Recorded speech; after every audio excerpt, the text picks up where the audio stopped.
कोकणातून महाबळेश्वरला जायचं म्हणजे पूर्वी अंगावर काटा यायचा। आंबेनळी घाटातलं ते धुकं, ते अरुंद वळण आणि तो जीव घेणा प्रवास। पण आता सह्याद्रीच्या कुशीत असं काही उभं राहिलंय की कोकण आणि पश्चिम महाराष्ट्र यांच्यातलं अंतर एका झटक्यात 50 किलोमीटरने कमी होणार आहे। 175 कोटी रुपये खर्चून बांधलेला हा पूल फक्त एक पूल नाहीये, तर 21 दुर्गम गावांसाठी जगण्याचा मार्ग बनलाय। मग काय आहे नेमकं या प्रकल्पात आणि यामुळे कोकणच्या अर्थव्यवस्थेचं चित्र कसं बदलणार आहे, चला जाणून घेऊया सविस्तर या व्हिडिओमधून। नमस्कार, मी आपल्या सर्वांचा मित्र अक्षय ताटे आणि आपण बघतायत सत्य पे सत्ता। प्रश्न तुमचे, आवाज आमचा। मित्रांनो, महाराष्ट्रात पायाभूत सुविधांचा विषय आला की नेहमी चर्चा होती ती शहरांची, पुणे, मुंबई, नागपूर। पण आज आपण बोलणार आहोत अशा एका प्रकल्पाबद्दल जो थेट डोंगर दऱ्यांमध्ये राहणाऱ्या, बोटीने जीव धोक्यात घालून प्रवास करणाऱ्या सामान्य माणसांच्या आयुष्याला स्पर्श करतोय। हो, Khed Mahabaleshwar cable stayed sky bridge. Koyna धरणाच्या बॅकवॉटरवर उभा राहिलेला हा भव्य पूल आता पूर्णत्वाच्या उंबरठ्यावर आहे। पण हा विषय फक्त एक मोठा पूल बांधला इतका सोपा नाहीये। या मागे आहे शेतकऱ्यांचा घाम, पर्यटन व्यवसायाची स्वप्न आणि अनेक दशकांची प्रतीक्षा। विचार करा, कोकणाचा हापूस आंबा, काजू, मासळी जर वेळेत आणि कमी खर्चात बाजारपेठेत पोहोचली तर त्याचा सरळ फायदा कोणाला आहे? तर शेतकऱ्याला। आणि महाबळेश्वर तापोळ्याकडे जाणारा पर्यटक जर सोप्या मार्गाने पोहोचला तर रोजगार कोणाला मिळणार आहे? बिलकुल स्थानिक तरुणाला। पण प्रश्न हा आहे, हा प्रकल्प प्रत्यक्षात किती गावांचं जीवनमान बदलणार आहे आणि वर्षानुवर्ष दुर्लक्षित राहिलेल्या या भागाला खरंच आता न्याय मिळणार आहे का? असे अनेक प्रश्न तरुणांनी विचारले होते आणि तिथले लोक जनजागृती करत होते। तर याच प्रश्नांची उत्तरं आता मिळत आहे। या पुलाची संपूर्ण कहाणी याच विषयाभोवती फिरते। आता जरा भूतकाळात जाऊया। कोकण आणि महाबळेश्वर हे अंतर नकाशावर तर जवळ दिसतं, पण प्रत्यक्षात हा प्रवास म्हणजे एक परीक्षाच होती। पोलादपूर मार्गे आंबेनळी घाटातून जाणारा हा रस्ता तीव्र वळण, खोल दऱ्या आणि पावसाळ्यात तर हा घाट जणू मृत्यूचा सापळाच बनायचा।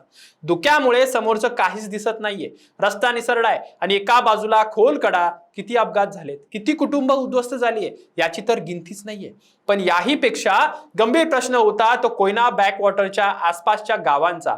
शिंदी, वळवण, उचाट, अकल्पे, दरे अशी जवळपास 21 गावं अशी होती जिथे रस्ताच नव्हता।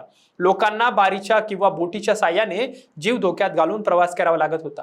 एखाद्या आजारी माणसाला जर दवाखान्यात पोहोचवायचं जर असेल ना, तरी बोटीची वाट बघावी लागायची। शाळेत जाणारी मुलं रोज जलाशय ओलांडून जात होती। विचार करा, स्वातंत्र्याची इतकी दशकं उलटली पण ही गावं अजूनही मूलभूत सुविधांपासून किती तुटलेली होती। आता याच समस्येवर उत्तर म्हणून उभा राहिलाय हा Khed Mahabaleshwar cable stayed sky bridge. मुंबईतील वांद्रे वरळी श्रीलिंगशी सांदर्भ्य सांगणारा हा पूल कोयना धरणाच्या विस्तीर्ण बॅकवॉटरवर बांधण्यात आलाय। तब्बल 175 कोटी रुपयांचा खर्च, 540 मीटर लांबी आणि 14 मीटर रुंदी ही आकडेवारीच या प्रकल्पाची भव्यता दाखवते। पण या पुलाचं सर्वात मोठं आकर्षण आहे त्याच्या मध्यभागी उभारलेली 43 मीटर उंचीची गॅलरी। पश्चिम महाराष्ट्रात अशी सुविधा असलेला हा पहिलाच पूल होणार आहे। इथे पोहोचण्यासाठी कॅप्सूल लिफ्ट आणि जिनेही उपलब्ध आहेत। एका बाजूला अथांग कोयना बॅकवॉटर, दुसऱ्या बाजूला सह्याद्रीच्या हिरव्या गार रांगा। सूर्योदय आणि सूर्यास्ताच्या वेळी हे दृश्य पाहणं हा अनुभवच वेगळा असेल। म्हणजे हा पूल फक्त वाहतुकीचं साधन नाही बनणार, तर स्वतःच एक पर्यटन स्थळ बनणार आहे। आता याच पुलाचा सर्वात मोठा फायदा जर कोणाला होणार आहे तो आहे त्या 21 दुर्गम गावातील नागरिकांना।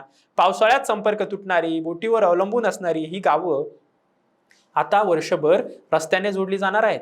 शिक्षण, आरोग्य सेवा, बाजारपेठ या सगळ्यांसाठी आता जीव धोक्यात घालायची बिलकुल गरज राहणार नाही। आणि हाच खरा विकास असतो।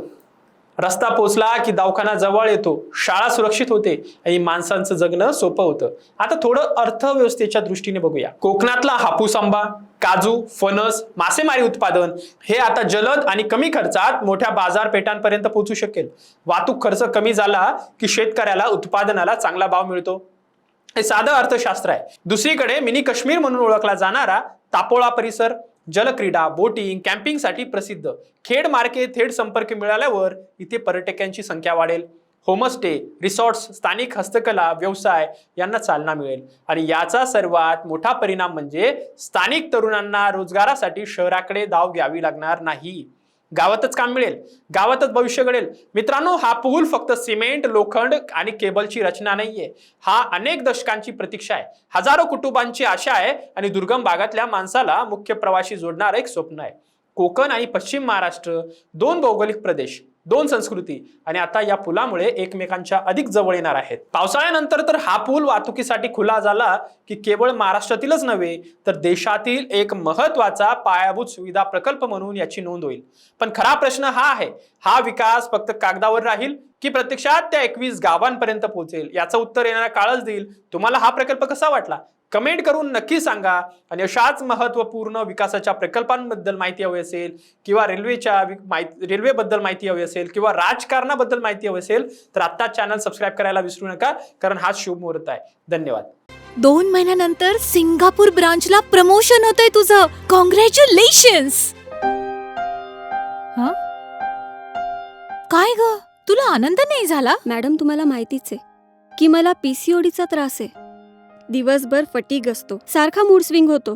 उगाच एवढी जबाबदारी कशाला घ्यायची? अगं, एवढं सिरियस नाहीये ते. त्यावर सोपा उपाय आहे, डॉक्टर चाटेज होमिओपॅथी क्लिनिक. अगं, किती जणींनी तिथे उपचार घेतलेत. महाराष्ट्रात अनेक ठिकाणी त्यांच्या शाखा आहेत.